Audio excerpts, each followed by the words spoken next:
Everybody doesn't win.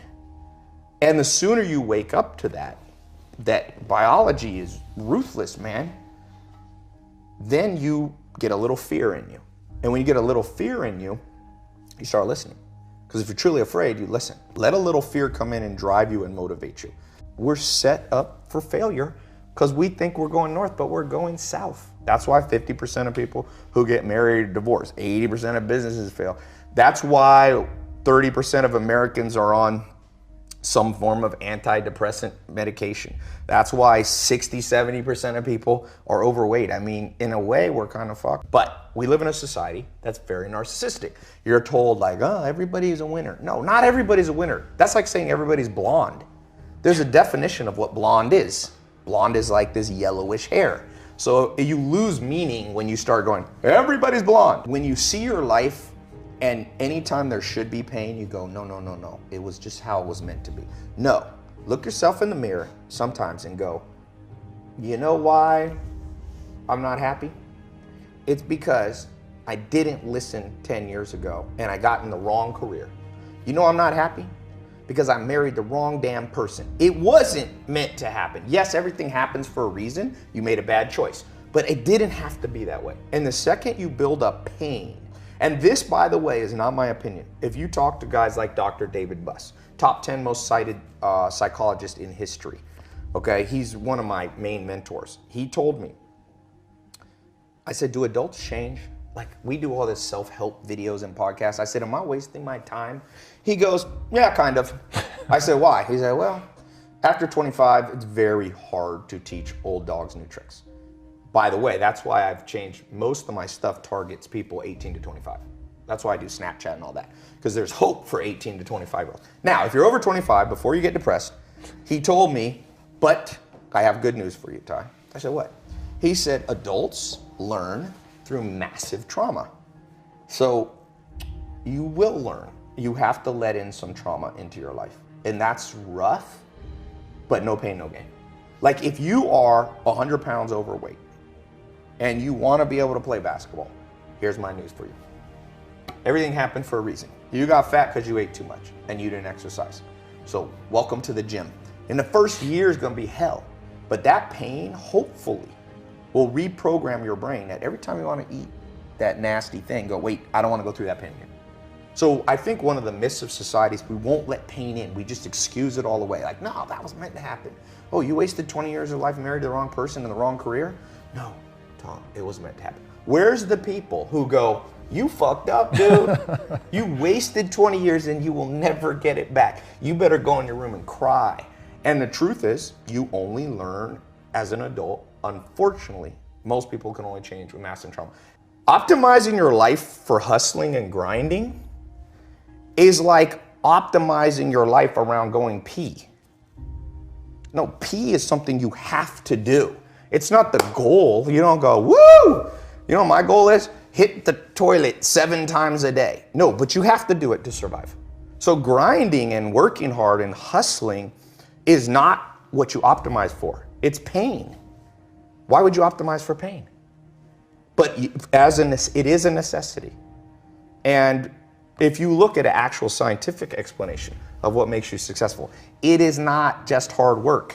If that's true, construction workers would be the wealthiest people in the world. Waiters and busboys, they work harder than the owner. The most scientific psychometric personality test is called Hexaco. It's more accurate than Big Five, which used to be. It's much more accurate than Myers-Briggs, INFJ, ENTP, all that stuff. So Hexaco tests you on 26 facets of your personality. And one of them is called conscientiousness. And it's been proven over and over by scientists, conscientiousness is the most correlated with business success. Define conscientiousness. So then it divides into 4 sub-facets. Organization, perfectionism, diligence, and prudence. So the real truth is hard work is 25% of the formula because diligence is known in the common language as hard work, okay? So if you just think diligence alone will get you success, you're like a basketball player that thinks you'll play in the NBA because you can shoot free throws. You ever seen the best free throw shooters in the world? They're old 70-year-old men who shoot underhanded, but they don't play in the NBA because the NBA is not all about free throws. So NBA is scoring, defense, free throws maybe is one component, rebounding, assists, there's a lot of components. So the other three you have to get good at. So the first one is perfectionism. People, you have to know how to double check your work. It's that simple. It doesn't mean you're always a perfectionist, but it means when it's important, when you're a pilot of an airplane, double check before you go. If you get on a plane, you hear the pilots double checking, the co-pilot going, hydraulics. And the guy goes, hydraulics. And that's why planes don't crash. And it's called 6 Sigma. It's 3 defects per million. Your goal in business and in life on the important things is to make 3 mistakes per million transactions. And the only way you do that is by being a perfectionist in terms of double checking. So that's 25%.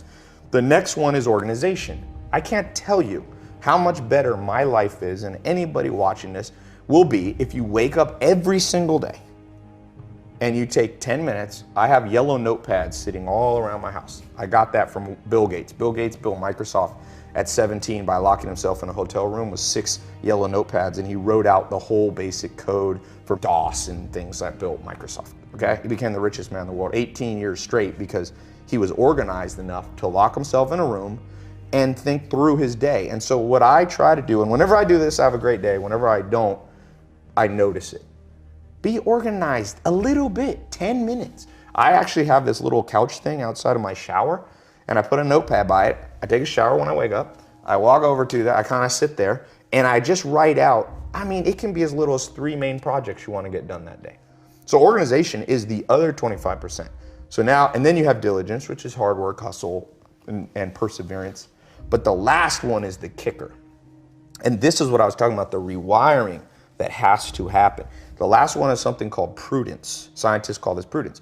Prudence is the ability to make the right decision. And I can't tell you how many entrepreneurs and non-entrepreneurs, even me at times too, I'm not special, I'm lumping all of us in this.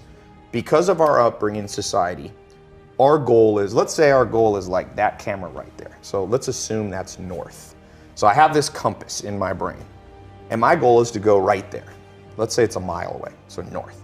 What happens if society, my upbringing in school, wired my compass exactly backwards?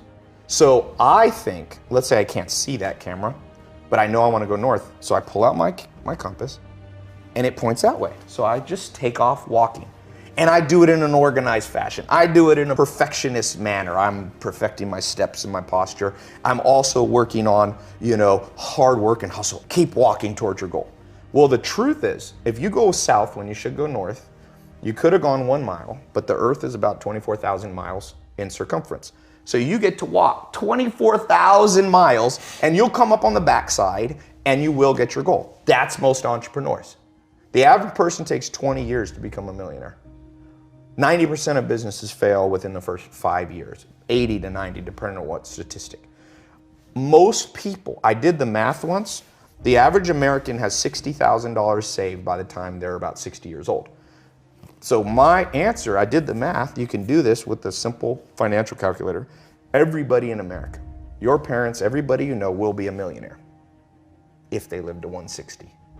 At 160 years old, if you take 60 grand at age 60 and you give it a decent return on investment, 8%, 10%, you'll be a millionaire at 160. But the problem is, the great philosopher, I think it was Aristotle or Socrates, said, the problem is art is long, but life is short. The art of living and getting to your objective is long, but it doesn't have to be. It's long if your compass is backwards. So the whole point of what I was saying about adventure at the beginning is I'm trying to take my south and point it to the true north. And you have to learn that from books and mentors and life experience and listening and finding in-person mentors and all those things. They help adjust your compass. And most people are going to get what they want just about 40 years longer. Are there like key principles though that you can use to turn that compass so north actually points north? Yes. First one is just like Alcoholics Anonymous, admit you're lost. And that one's hard for people. You tell people, even for me, sometimes I want to think I'm smart and I got it all figured out. And sometimes I'm like, wait a sec, I'm still lost. And the acquiescence, the admittance of the fact that you're still lost it gets you on track a lot faster. So if you're watching this and you feel lost, it's better to just sit down and be like, I'm lost. Because the day you admit you're lost is the day you allow yourself to be found by people who can give you a tip. But what's the equivalent of that? Because obviously if you're an entrepreneur, nobody's looking for you. So that's the one They are catch, though. right? Who is? They are. You go to Barnes & Noble, people selling their books. They're looking for you as a customer. So read. Read. I mean, the fact that people argue with me on this reading thing, and people argue with me about mentors. No, just use your own gut feeling. Is that how you learn English? When you were 2 years old, you use your gut feeling to start conjugating verbs? No, you learn from other people. You learn manners, you learn language, you learn all things valuable. You learn to drive from another person. So doesn't it make sense you learn life? So books are just the mentors who maybe are dead now. You wanna learn about Steve Jobs? He ain't alive to teach you. But you can learn through accumulated wisdom. And that's why, trust me,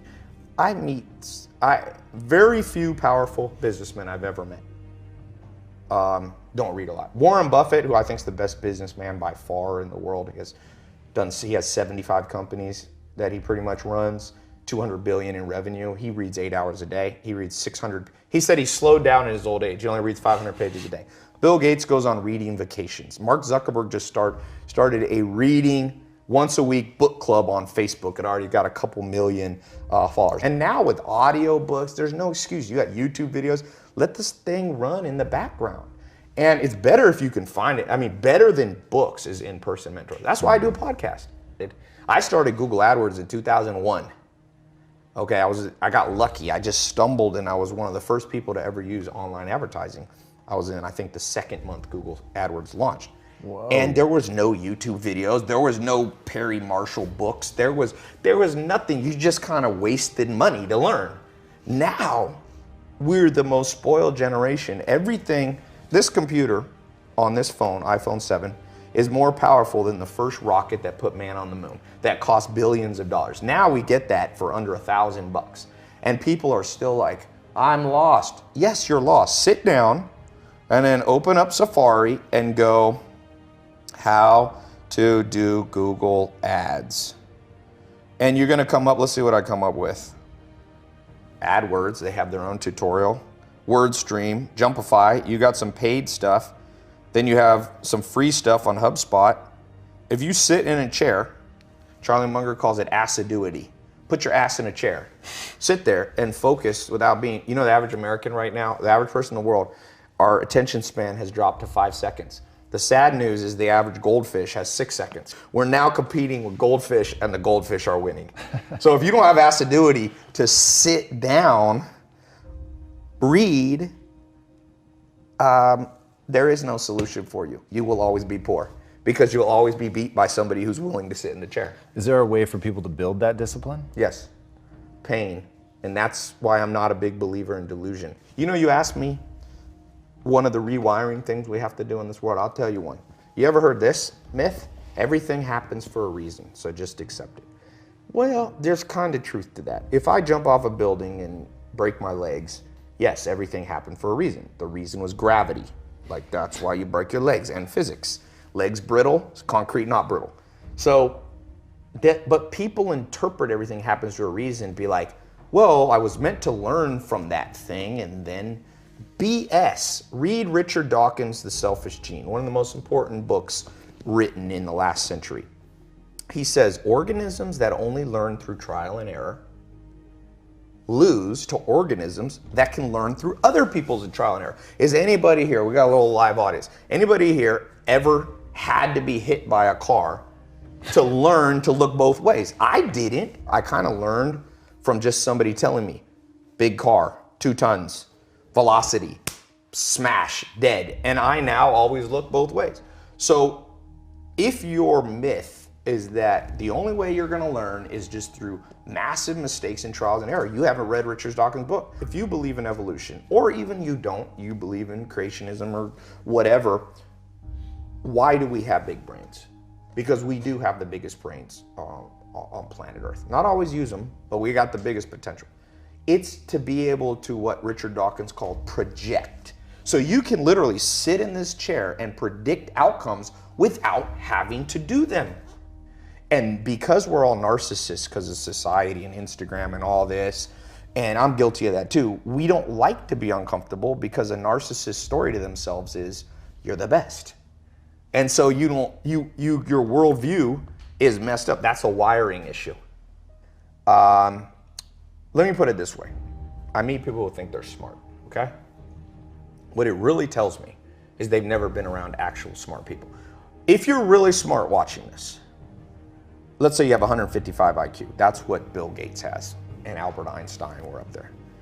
My step-grandfather had 155 IQ. He speaks 14 languages fluently. He can write Chinese. He's a chess master. He can play 3 other chess masters without looking at the board while they look at the board and beat all of them. If you're smart, you can do that. If you're not, I got good news for you. Warren Buffett says you only need about a 125 IQ to be very successful. But it's better to stay in your lane and just go, I'm not that smart, but you can hire 155 IQs. But that's an example of what I'm talking about, of this rewiring. Right. So these practical things will change your life. All right, since you have a concept called never be the bitch of your own mind. Yes. What do you mean by that? Your own mind is driven by deep evolutionary drives. So, for example, narcissism is a protection mechanism, right? So your mind wants to tell you you're amazing. It makes you its bitch. You have to override that and go, you know what? I'm not that amazing. So let me go learn from amazing people. Do you have methods for people to do that? Because I think that's so important. So I tell people, don't trust everything that your mind says. Certainly don't buy into all of your emotions. Just because you have an emotion doesn't mean that you have to act in accordance with that. But how do you help people get over that? How do they overcome that? I think humans, for the most part, learn by osmosis. So it's hard to lecture people into success. But what you could do is you could inspire people to understand this. So for example, if school system could find all the 14-year-olds and find out what they admire in people, right? It's the reason I show Lamborghinis and Ferraris, because I got a lot of young followers. And you know what 19-year-old guys like? Lamborghinis and Ferraris. So I show that part of my life because then they listen to the other stuff. So first you got to lead by inspiration. This has been proven over. You cannot pound stuff into people's brain. People actually do the opposite. When parents tell their kids, you got to read, nobody reads. But if I show a Lamborghini and Ferrari, which is the reward that people want, and then people go, how do you get it? I said, see all these books, I read them and put it, then people, I have more school kids reading books, I think, than anyone in history. I don't say that cocky. I'm telling you, it astounds me because all I had to do was put up a video with Lamborghinis. Right. When you're the bitch of your brain, you go, I'm just gonna freewheel this day. It's very hard to be organized. We're not, dogs aren't organized. Do you ever see your dog organizing day? So if you you can either act on the animal side, which is just a wing life, or you can operate from a sense of logic and duty. And so I learned somewhat, I'm not even as good as Joel, to not be the bitch of my mind by just being around him for a while. And so that's the best way. Find somebody that you look at them and you go, this is a person of discipline, motivation, self-motivation. They don't need external motivation. They're motivated from within, and spend all the time you can around them. And so for all of you who are really big on the hustle your ass off, hustle in the networking side. It will help you because you never know who you're sitting next to. So that's why I'm a big believer in going to conferences. Berkshire Hathaway conference. It's the first week of May of every year. These dudes are gonna die soon. Charlie Munger, Warren Buffett. You can buy a B share for under 500 bucks. Buy a B share, you get a free ticket. It's insane. You sit there with 2 men on stage in a stadium of 18,000 of the top investors in the world. Wow. It costs you under 500 bucks. You sit there, it's only one day. I fly into Omaha and fly back out almost the same day. And you walk out just motivated. You're with the guy that their business, you know, we meet businesses and they're like, oh, I'm doing 100 million a year. They did 200 billion in revenue last year. I see people making fun of the Kardashians. I'm like, you're gonna make fun of the Kardashians? Look, Kylie Jenner, the youngest Kardashian, in the last 18 months has done $400 million in revenue on lipstick kits and various makeup things with Kylie Cosmetics. Put that in perspective. L'Oreal, Maybelline, massive brands. It took them 50 years as an organization with thousands of employees to do what Kylie Jenner did by herself at 20 at 18. You gonna laugh at the Kardashians? Do you have to agree with everything the Kardashians? No. But like Abraham Lincoln said, I learn from everybody, even if sometimes it's what not to do. So you can just go into the Kardashians, reverse engineer their success, go, I like this, I like this, I like this, I don't like that, then leave out what you don't like. If you can pick up one gold nugget, whether it's from an in-person mentor, whether it's from a book, you become very wealthy in knowledge very quickly. One nugget a day.